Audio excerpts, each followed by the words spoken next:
corps s'ouvre à l'espace, l'espace s'ouvre au corps.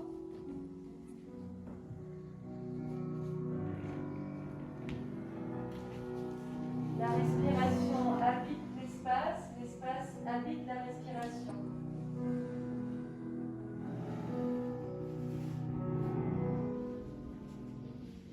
Sans la différence quand tu habites tes mouvements de la respiration, quand la respiration n'a pas forcément de rôle.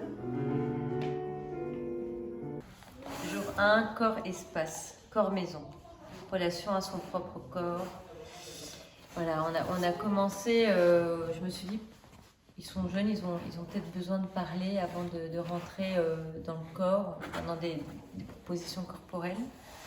Et c'était aussi une manière de voir où est-ce qu'ils se situent, où est-ce qu'ils perçoivent le corps en société, leur propre corps. Voilà, donc au départ, la première journée, c'était corps-espace chez soi, la maison, pour ensuite, le lendemain, faire la cartographie du corps. Et en fait, la cartographie, ça a été le dernier jour du stage. C'est-à-dire qu'entre entre ces deux thématiques que je pensais faire l'une après l'autre, il s'est passé toute une improvisation où j'ai vu qu'ils avaient besoin d'être en contact, de faire un chemin vers soi, mais à travers l'autre.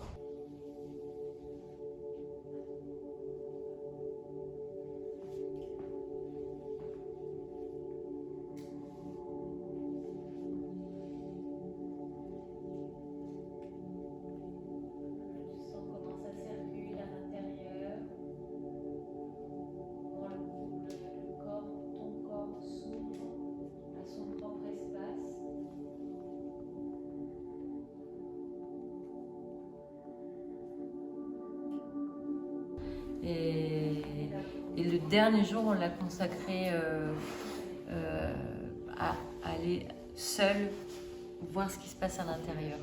Ça, c'était plus dur, mais comme ils ont eu tout un passage où ils se sont dans la découverte de l'autre, ils se sont découverts eux-mêmes. Puis ils ont aussi ensemble, ils ont été dans un lâcher prise par la danse, on a pratiqué de la danse libre aussi, des explorations sur le toucher, des explorations collectives. Ça les a aidés pour aller ensuite vers dans une introspection en fait individuelle. On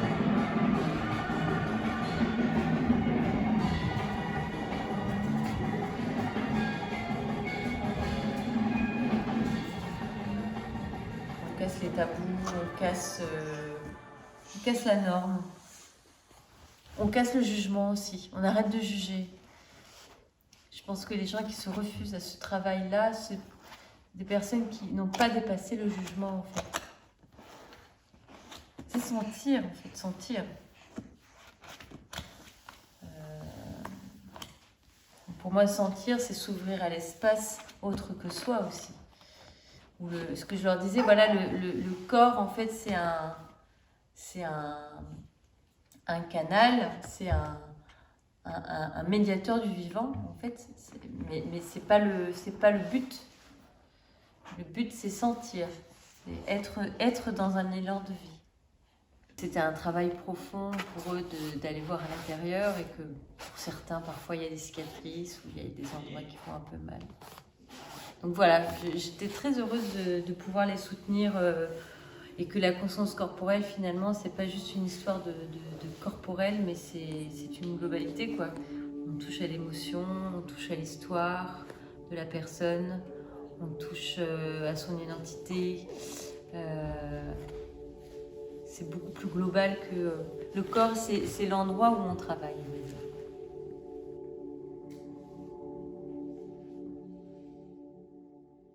Une sorte de journée à travers différents exercices qui a permis de pouvoir se découvrir soi-même et découvrir les autres aussi.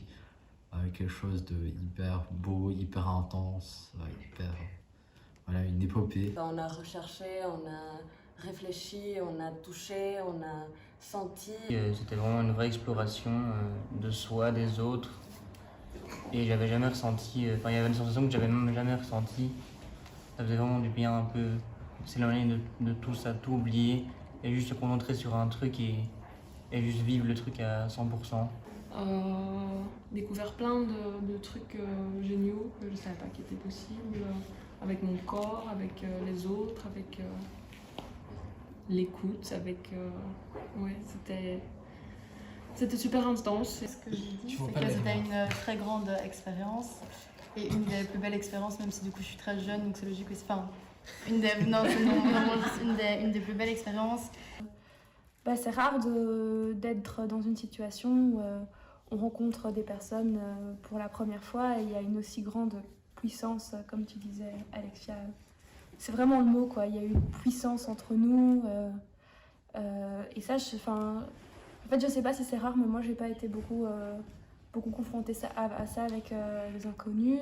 Et peut-être aussi, c'est un truc qui s'est passé pour moi pendant ce workshop, c'est que je me suis rendu compte qu'il y avait beaucoup de contrôle en moi et voilà, et c'est pas fini, mais comme on dit, comme on a plusieurs personnes ont dit, c'était thérapeutique, donc il y a quelque chose qui s'est ouvert.